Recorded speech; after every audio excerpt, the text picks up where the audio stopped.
Hello there, good evening. The businessman behind failed estate agents Aaron Scargill today came face to face with his creditors. Pravinder Joel told creditors any money he owed would be repaid.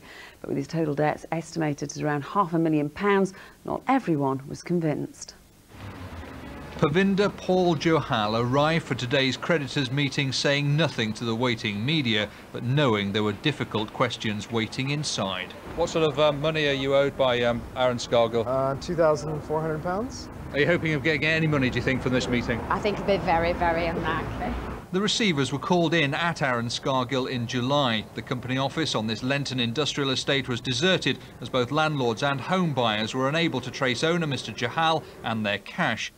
The meeting had lasted 3 hours. There'd been some heated exchanges, but what about the £400,000 owed by Aaron Scargill to its creditors? My solicitor will answer. Outside, Mr Johal insisted the company accounts were in order and that creditors would be repaid. Most people who claim they've lost money will get money back. You can guarantee it's like that? Oh, I can't guarantee, obviously it's out of my hands. But the newly appointed liquidator isn't so confident. There may be a small dividend. It depends upon what is discovered during the course of the liquidation. And an investigation into why Aaron Scargill collapsed is likely to take at least a year. Dave Harper, East Midlands Today, Nottingham. A section of one of our busiest roads has been reopened tonight after a multiple pile-up. 2 people were seriously hurt and 8 others suffered minor injuries following the accident on the A52 between Elton and Watton. The road was closed for a time with tailbacks up to 7 miles long. 8 ambulances, 2 fire engines and the air ambulance were called to the scene, but none of the injuries were thought to be life-threatening. Next tonight, the chaos in our classrooms spreads to the cab ranks. Taxi firms in Leicester say they're losing money and having to take cars off the road because the Criminal Records Bureau hasn't finished security checks on their drivers. Andy Johnson reports. No, it's not a taxi rank, more like a car park. Swift Taxis has 21 cars out of a fleet of 150 off the road because security checks on potential drivers haven't come through. I've been in business now for 35 years and this is the worst I've ever known it, the amount of vehicles standing. We don't put vehicles on the road to stand and park and not do any work. They've got to work, they've got to earn a living. That job for Nilesh today, they've put the time back. The calls keep coming in, but the drivers aren't there to handle the workload. If I can't cover the jobs, then, you know, these people aren't getting from A to B, and we simply cannot cover the volume of work that we have at the moment because of these lack of drivers.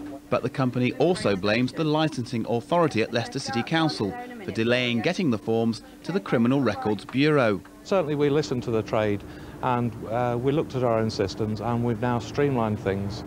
The licensing team processes their own forms, vets them and sends them off within 1 working day. The delay of 8 to 9 weeks is then solely down to the CRB, I'm afraid. There'll be no fares for these cabs for some time to come. If the situation continues, the company may have to take a drive to see its bank manager to ask for help. Andy Johnson, East Midlands Today, Leicester. A woman who saved her brother's life by giving him one of her kidneys is appealing for more people to be organ donors. Chris Lawton from Rutland was just weeks away from renal failure when his sister stepped in to help. The 3-hour transplant operation has transformed his life.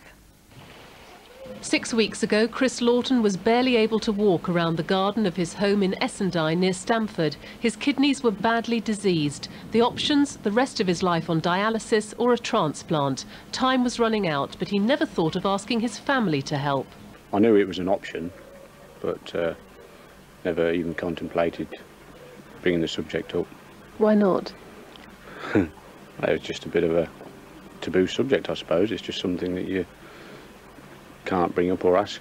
When his sister found out how seriously ill he was, she had no such reservations. But at 39 and the mother of 3 children, it wasn't an easy decision. I knew that eventually, I mean, he could die in a few years' time if the dialysis didn't work. His kidneys would collapse totally and he could die. So I just thought, for love of my brother, I'll do it. Both Chris and Kathleen have made a swift recovery after the surgery at Leicester General Hospital. Now they want to encourage more people to become donors for relatives. Kathy Rochford, East Midlands Today, Rutland. A toddler who was killed yesterday in an accident at a Lincolnshire garden centre has been named. She was 3-year-old Esther Harvey from Ruskington near Sleaford.